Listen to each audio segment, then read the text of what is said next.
Hello बच्चों, आइए प्रश्न को देखते हैं। निम्न अवरोधों के अंतर्गत जहां पे उद्देश्य फलन दे रखा है z बराबर में -3x प्लस 4y, इसका हमें न्यूनतमीकरण करना है। जहां पे अवरोध दे रखे हैं x प्लस 2y छोटा या बराबर है 8 के, 3x प्लस 2y छोटा या बराबर है 12 के, x का मान बड़ा या बराबर है 0 के, y का मान बड़ा या बराबर है 0 के। प्रश्न को हल करने से पहले इसकी मुख्य अवधारणा के बारे में चर्चा कर लेते हैं। तो मुख्य अवधारणा में आप देख सकते हो कि ये दिया गया प्रश्न अपने को रैखिक प्रोग्रामन समस्या से दिया गया है। रैखिक प्रोग्रामन समस्या से, और रैखिक प्रोग्रामन समस्या में होता क्या है, जो अपने को व्यवरोध दे रखे होते हैं उनसे हमें पहले समीकरण का निर्माण करना पड़ता है, क्योंकि समीकरण का ग्राफ बनना आसान होता है। फिर अपने जो असमीकाओं का उसमें परिभाषा लगा के उसका हल चित्र निकालते हैं, और जो उपनिष्ठ हल चित्र आता है वही अपना संगत हल चित्र कहलाता है। और जो संगत हल चित्र आएगा उसमें जो कोणीय बिंदु आएंगे, उन कोणीय बिंदुओं को एक एक करके हम लोग उद्देश्य फलन में संतुष्ट कराते जाएंगे, और जिस कोणीय बिंदु पे हमें उद्देश्य फलन का अधिकतम या न्यूनतम मान मिलता है वही उसका अधिकतमीकरण या न्यूनतमीकरण कहलाता है। तो हमें करना है यहाँ पे उद्देश्य फलन का न्यूनतमीकरण, उद्देश्य फलन का न्यूनतमीकरण। तो अब चलते हैं, देखो सवाल में हमें जो व्यवरोध दे रखे हैं उन पे चलते हैं। तो पहला व्यवरोध, जिसको प्राथमिक व्यवरोध या ऋणात्तर व्यवरोध भी कह सकते हैं, जो कि x बड़ा या बराबर है 0 के, y बड़ा या बराबर है 0 के। इसका मतलब ये है कि जो भी संगत हल चित्र बनने वाला है वो x अक्ष के ऊपर और y अक्ष के दाईं तरफ बनने वाला है, मतलब प्रथम चतुर्थांश में बनने वाला है। प्रथम चतुर्थांश, अब प्रथम चतुर्थांश में तो आ गया। अब आगे चलते हैं और व्यवरोधों को भी हल करते हैं। फिर अपने पास x प्लस 2y छोटा या बराबर है 8 के, इसको पहले समीकरण में बदलना पड़ेगा क्योंकि इसका ग्राफ बनाना है। तो x प्लस 2y बराबर में 8। अब देखो यहाँ पे दो बिंदु चाहिए क्योंकि इसका ग्राफ एक रेखा प्राप्त होने वाली है। तो दो बिंदुओं में x बराबर 0 रखेंगे तो y का मान 4 मिल जाएगा, फिर y बराबर 0 रखेंगे तो x का मान 8 मिल जाएगा। यहाँ से बिंदु मिला 0 4, यहाँ से बिंदु मिला 8 0।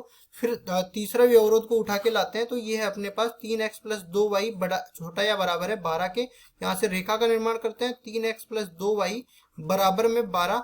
तो इसके बाद यहाँ देखो ये जब मैं दो बिंदुओं को निकालूंगा तो x बराबर 0 रखूंगा तो y का मान 6 के बराबर मिल जाएगा। फिर y बराबर 0 रखूंगा तो x का मान मेरे को 4 के बराबर मिल गया। ये बिंदु अपने पास 0 6 है, ये बिंदु अपने को 4 0 मिला। ठीक है, इस तरह से इन सारे बिंदुओं को हम लोग कार्तीय तल में दर्शाते हुए रेखा का निर्माण करते हैं। तो कार्तीय तल में पहले हम लोग ये धनात्मक y अक्ष और धनात्मक x अक्ष ही लेते हैं, क्योंकि हमें बोला है कि जो भी हल चित्र बनेगा वो प्रथम चतुर्थांश में ही बनने वाला है। तो ये प्रथम चतुर्थांश हमने बना दिया, तो इस वाले व्यवरोध का तो काम हो गया। इसके बाद ये देखो पैमाना निर्धारित कर देते हैं। यहाँ पे एक खाना बराबर 2 इकाई, क्योंकि सारे सम संख्या है तो एक खाना बराबर 2 इकाई। ये 2 हो गया, ये 4 हो गया, ये 6 हो गया, ये 8 हो गया, और इसी तरफ भी 2 4 6 और ये 8। अब देख लेते हैं यहाँ पे जो हमारे पास बिंदु हैं उनको निर्धारित कर देते हैं। 0 4 और 8 0 इसमें है, तो ये आ जाएगा अपने पास 0 4 यहाँ पे और 8 0 यहाँ पे। दोनों बिंदुओं को यहाँ पे मिलाते हैं तो ये रेखा का निर्माण होता है, और इसको आगे बढ़ा देते हैं। रेखा कौन सी है, यहाँ पे समीकरण है अपने पास x प्लस 2y बराबर में 8, तो ये आ जाएगा x प्लस 2y बराबर में 8। और जो यहाँ पे काट रही है उसको बिंदुओं को नामांकित कर देते हैं। a से नामांकित किया ये 8 0 जिसके निर्देशांक है, b से नामांकित किया 0 4 जिसके निर्देशांक है। आगे बढ़ते हैं, और जो दूसरा व्यवरोध है उसमें दो बिंदु है 0 6 और 4 0।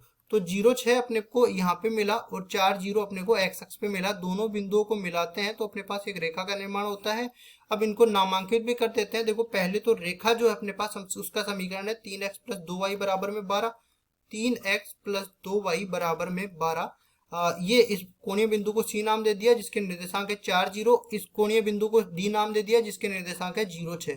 अब देख लेते हैं यहाँ पे असमीका क्या क्या मिल गई। असमीका में दोनों में छोटा या बराबर का चिन्ह है, तो यहाँ पे लिखेंगे पहली असमीका x प्लस 2y छोटा या बराबर है 8 के, मूल बिंदु रखेंगे तो इसको संतुष्ट कर जाएगा, मतलब इसका हल क्षेत्र नीचे की तरफ वाला भाग आएगा। और दूसरी अपने पास असमीका है 3x प्लस 2y छोटा या बराबर है 12 का, तो इसमें भी मूल बिंदु संतुष्ट कर जाता है, तो इसका भी हल क्षेत्र नीचे की तरफ वाला भाग आ जाएगा, ये लाल रेखा के नीचे की तरफ वाला भाग। तो सब जो असमीका दे रखी है उनका उभयनिष्ठ हल क्षेत्र की बात करूं तो ये छायांकित जो मैं कर रहा हूं वो वाला भाग सबका उभयनिष्ठ हल क्षेत्र आ जाएगा। और देखो इस छायांकित भाग में जो जो रेखाएं स्पर्श हो रही है वो रेखाएं भी उसमें शामिल होगी, क्योंकि हर एक असमीका के अंदर बड़े या छोटे के साथ हमें बराबर का चिन्ह भी मिल रहा है। तो अब देख लेते हैं कोणीय बिंदु क्या क्या मिल गए। पहला कोणीय बिंदु O जिसके निर्देशांक 0 0, दूसरा कोणीय बिंदु ये C वाला मिल गया 4 0 जिसके निर्देशांक है, तीसरा कोणीय बिंदु B जिसके निर्देशांक है 0 4, और चौथा कोणीय बिंदु यहाँ पे मिलेगा जिसके निर्देशांक मेरे को निकालना पड़ेगा। ये दोनों रेखाओं का प्रतिच्छेद बिंदु होगा। तो प्रतिच्छेद बिंदु कैसे निकालते हैं, पहली रेखा है अपने पास 3x + 2y बराबर में 12, विलोपन विधि से निकाल लेते हैं। दूसरी रेखा है x + 2y बराबर में 8। तो यहाँ से देखो इसमें से घटा देंगे तो ये 2x बचेगा चिन्ह परिवर्तित होने के बाद, और ये बचेगा 4 के बराबर। तो यहाँ से x का मान 2 के बराबर मिल गया। x का मान 2 मिला तो किसी भी समीकरण में इसमें रखेंगे, देखो ये 2 + 2y बराबर में 8 मिल गया, तो 2y का मान 6 मिल गया, y का मान 3 मिल गया। तो ये कोणीय बिंदु क्या मिल गया अपने को, 2 3 जिसके निर्देशांक है। तो देखो यहाँ पे निरूपित करेंगे। अब कोणीय बिंदु में इनका एक एक का मान करके निकालेंगे। तो पहले तो आगे चल के कोणीय बिंदु को लिख लेते हैं। 0 0, B बिंदु 0 4।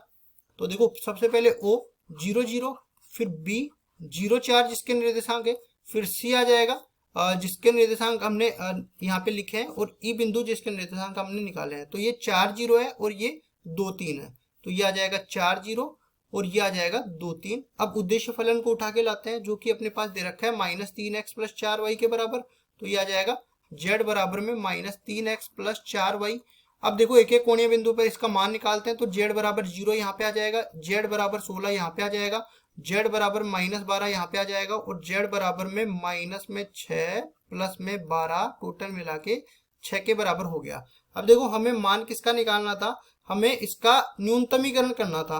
तो न्यूनतमीकरण मतलब सबसे न्यूनतम मान किस बिंदु पर मिला, हमें न्यूनतम मान -12 है जो कि हमें C बिंदु पर मिला जिसके निर्देशांक है 4 0, और केवल हमें न्यूनतमीकरण करना था इसका।